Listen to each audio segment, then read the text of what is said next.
Hello guys, আসসালামু আলাইকুম। আমি আজকে দই বানাবো, একদম দোকানের মতো দই, পারফেক্ট দই। আমি এখানে কিভাবে দই বানাই সেটা আপনাদের সাথে শেয়ার করছি। আমি এখানে 2 লিটারের দুধ নিয়েছি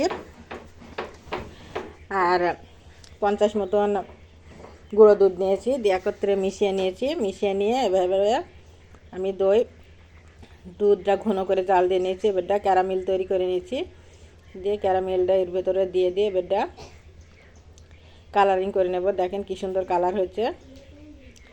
এভাবেই দই বানালে দই খেতেও ভালো লাগে, সুস্বাদু হয়। এবং দেখেন আমি এখানে 300 মতন চিনি দিয়ে দিচ্ছি মিষ্টি করার জন্য। দেখেন ঘন হয়ে গেছে দইটা। এবারটা আমার নামিয়ে নেব ফুটিয়ে।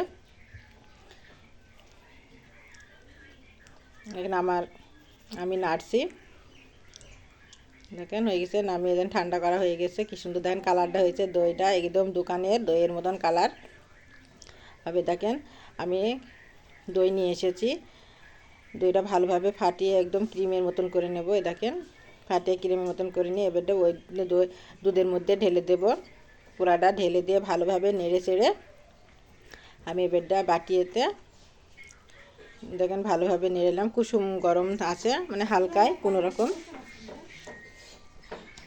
দেখেন এবারটা আমি বাটিতে সবগুলো দিয়ে দেব। দিয়ে এবারটা বসে দিয়ে দেখেন দইয়ের কালারটা কি সুন্দর হয়েছে।